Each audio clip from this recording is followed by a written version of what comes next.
What's the one area that's going to go a massive transformation in the next 3-6 months, 1 year, perhaps 5 years? You're going to see massive transformation in this particular asset class. Showreel.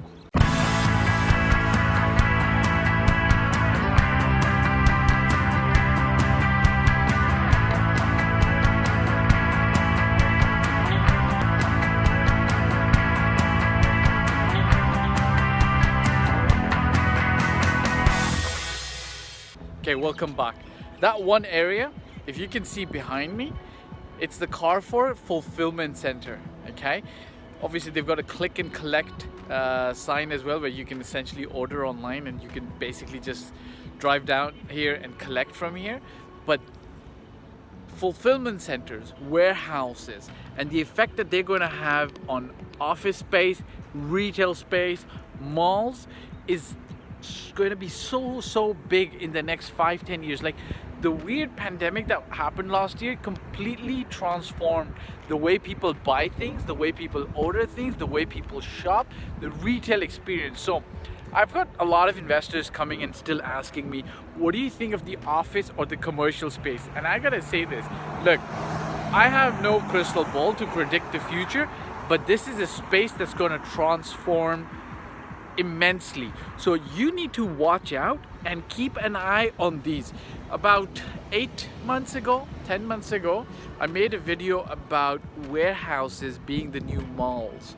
Warehouses being the new malls. And what did I really mean about that was the way warehouses and logistics centers are going to play a central role in commercial fulfillment on orders such as for groceries, clothing, shoes, etc., is going to be big, not just around the world, because it was fairly big around the world, but also in the region.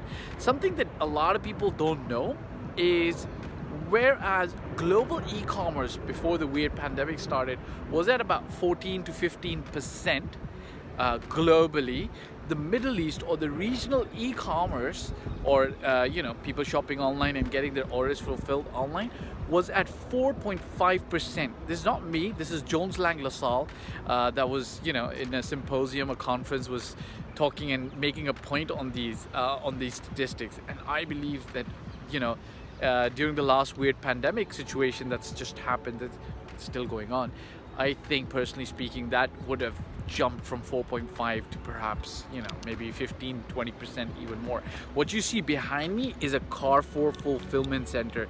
This used to not exist before the pandemic. People used to generally go into a large store, such as a large mall such as Mirdif City Center, Mall of the Emirates, Dera City Center, the place where the first Carrefour opened. That's where people used to essentially go, right, and do their shopping.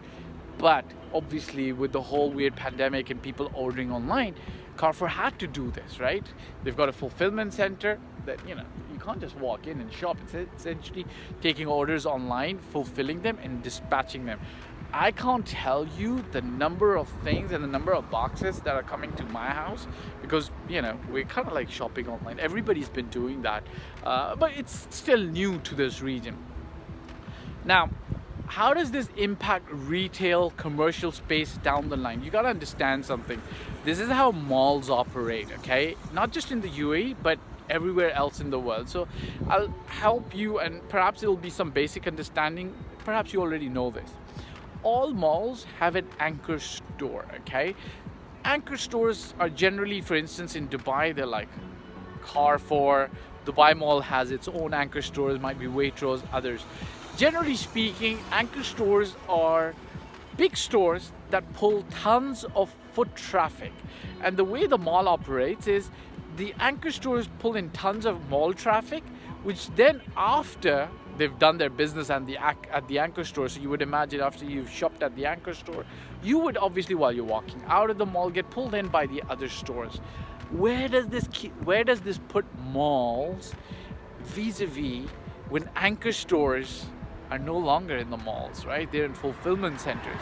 When people actually, for me, it was never glamorous, never sexy to walk around the aisles and do some grocery shopping. And alhamdulillah, I've been very blessed. God blesses me in many ways. And one of the things was that I never had to go down the aisles and do grocery shopping. Somebody else took care of that for me many years ago, but it was a big relief because, you know, I don't know, some people might enjoy it, so I appreciate it, and you know, all the more power to them. I've never personally enjoyed going down aisles looking for food and going down a grocery list. Hey, you know, it's not me. I don't enjoy it. So for me, it was a blessing when I didn't have to do it, and this was many years ago that I stopped, and alhamdulillah, I'm very happy about that. But there's still tons of people who go to the mall, go to places like Carrefour in the mall because that's the anchor store, and then while they're walking out, they'll go to other places. Perhaps they'll go to the food court, perhaps they'll go to, you know,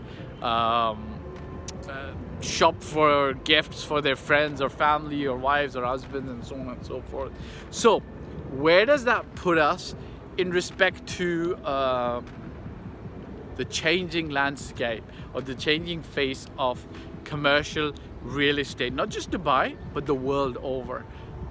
If you're buying a development or in a development where the development and the sales agents are still selling to you and telling you that the world's largest mall is going to be here, I'd be wary and I would do some homework, right?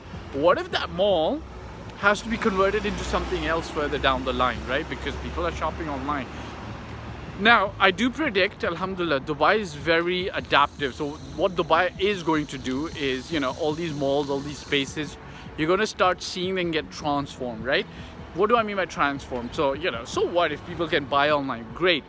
There's always experiential things like karate, jiu-jitsu studios, dance studios, ballerina studios, arts and crafts and stuff like that, that, you know, perhaps you can't always achieve fully online, and those things are going to start taking over. And, you know, the mall model being this one gigantic place where you go with your family during the summer months and then, you know, eat, watch a movie, buy some ice cream, spend 6 hours and spend a couple of thousand dirhams and then go home. That's going to change. Mark my words. Well, I could always be wrong, and you could come back to watch this video and say, hey Fahd, you were wrong, and I'd happily accept that. But it's going to change. The shopping retail experience is going to change, and when you're investing in real estate, you've got to keep an eye on those trends changing so that, you know, you're not easily fooled and you're making good investment decisions based on information that you have. All right, hit the like button because it does something to the algorithm, and then others can watch this video. Press the subscribe button if you haven't. Hey, hit the bell icon for more love and more videos from me. If you've got personal questions, there is my mobile number. If you want to work with me, down below you can always reach out to me, and, you know, if you've got general questions in the comment section, I'll try my best to answer them, to appreciate your engagement with me. Excuse me when I'm a little late or I'm not on time, but hey, all the love to you. Ciao for now. Bye. Okay guys, so thanks for watching. My name again is Fahd Dawood. I've been doing this for 14 plus years. I started in 2006 in Toronto, Canada, and since 2007 I've been doing this in Dubai. I generally talk about real estate, your life, my life, and our path to allowing financial bliss coming to us. If you want to work with me, such as buy a property in Dubai, or you need general advice, you can hit me up on in the contact form below. If you've liked this video, I'd appreciate if you subscribe, press the bell icon, and hit the like button and share it with other friends. Ciao for now.